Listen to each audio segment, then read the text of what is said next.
జై శ్రీరామ్. జై జై శ్రీరామ్. ఈరోజు మంగళవారం. ఆ కోదండరాముడు, ఆ బజరంగబలి ఆంజనేయ స్వామి వారి దివ్య ఆశీస్సులతో అందరూ బాగుండాలా, అందులో మనం ఉండాలా. ఈరోజు మంచి మాట, పూర్వీకులు మన పెద్దలు చెప్పిన మాటే నేను చెబుతున్నాను. ఒక్కొక్కరికి వంట పుట్టదు చెబితే ఎనరు అనే పదం వాడుతుంటారు. వంట పుట్టదు చెబితే ఎనరు అంటే కొంతమంది పుట్టుకతోనే మంచి లక్షణాలు వస్తాయి.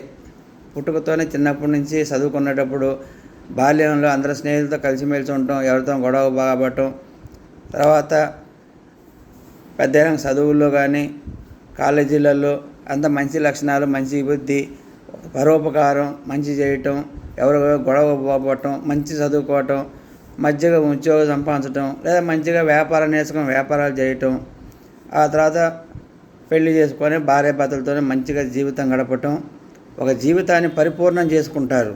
కొంతమంది పుట్టుకతోనే చెడు స్వభావాలు, బాల్యంలోనే అందరితో కొట్టడం, గొడవలు పట్టడం, విద్యాభ్యాసం చదువుల్లో హై స్కూల్లో కాలేజీల్లో గొడవలు పోవటం, చెడు వ్యసనాలకు లోనవ్వటం, మద్యం బానిసలు అవ్వటం. ఇప్పుడు కొత్తగా వీటికి డ్రగ్స్కి అలవాటు పడ్డారు. పిల్లగాళ్ళు ఆగమైపోతున్నారు. తల్లిదండ్రులు ఎంతో ఇబ్బంది పడుతున్నారు. వీళ్ళని చూసి ఎవరైనా పెద్దవాళ్ళు కానీ గురువులు కానీ, అరే మంచిగా ఇట్లా వినండి ఏంటంటే వాడు వినడు. వాడి కోపం, వాడికి పుట్టుకతోనే మంచి లక్షణాలు లేదు, వాడు వినడు. దానికే వంట పుట్టదు వాడికి, అరే వాడికి చెప్తే వినడు అంటారు. సమాజంలో ఇప్పుడు కలియుగంలో వీళ్ళు మంచి చేయరు. ఎవరైనా మంచి చేసి మంచి పేరు వచ్చి పేరు ప్రఖ్యాత సంపాదించుంటే అతనే ఎలా బాండం వేయాలా, ఎలా లాగాలా, ఏడు చెడు మాటలు మాట్లాడటం చేస్తున్నారు ప్రస్తుత సమాజంలో. కావున ఒకళ్ళని గురించి పట్టించుకోకుండా మన పని మనం చేసుకుంటూ పోవటమే. ఎవరు మనం మంచి చేస్తే మంచి జరిగిద్ది, చెడు చేస్తే చెడు జరిగిద్ది. అందుకే మంచి మార్గాన్ని నడవాలి. దీనికి ఉదాహరణగా రామాయణంలో రావణాసురుని ఉదాహరణగా చెప్పవచ్చు. ఎందుకంటే తన చెల్లెల మాటలిని, చెడు మాటలిని పోయి రాముల వారు లేని టైంలో సీతమ్మ వారిని తీసుకురావటం, ఆవిడని అశోకవనంలో బంధించటం, ఆమె అన్ని నానా మాటలు మాట్లాడటం, దూషించటం చేసిండు. అప్పుడు ఆంజనేయ స్వామి రాముల వారి బంటుగా వారికి అక్కడికి వెళ్ళి రావణాసుడికి మంచి మాటలు చెబుతాడు. రాముల వారు మానవుడు కాదు, మహావిష్ణు అవతారం, ఆయనతో గొడవ పెట్టుకోమాకు, అమ్మవారిని ఎట్లా తీసుకొచ్చినా అట్లా ఉపజెప్పు, ఆయన క్షమిస్తారని చెప్తుడు. ఆయన బంధించటం, ఆ తర్వాత ఆయన లంకా దహనం చేయటం, ఇవన్నీ మనకు తెలిసినవి. ఎందుకంటే రావణాసురుడు పుట్టుకతోనే రాక్షస లక్షణాలు, రాక్షస ప్రవర్తన, అందరినీ దేవతలను ఇబ్బంది పెట్టడం, అన్ని ఋషులని మునుల్ని ఇబ్బంది చేయటం.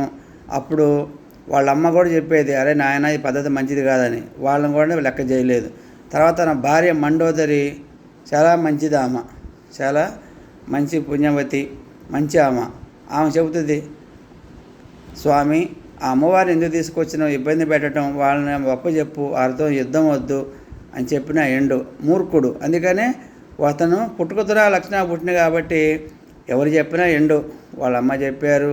తమ్ముడు విభీషణుడు చాలా మంచివాడు, న్యాయదక్షుడు, పరిపాలన, మంచి లక్షణాలు, మంచి భక్తి ఉండడు. అన్నయ్య ఇది పద్ధతి కాదు, మంచిది కాదు, నువ్వు అమ్మవారిని ఎలా తీసుకొచ్చావో మరి చేసిపోయి ఒప్పచెప్పు, రాముల వారిని వేడుకొనుకో, ఆయన క్షమిస్తారని చెప్పినా వినక మూర్ఖత్వంగా ఎవరు చెప్పిన మాట వినక రాముల వారితో యుద్ధం చేయటం, తన రాజ్యం మొత్తం కోల్పోవటం, తన ప్రజల్ని కోల్పోవటం, అతను ఒక్కడి వల్ల ఎంతోమంది రాక్షసులు చనిపోయారు.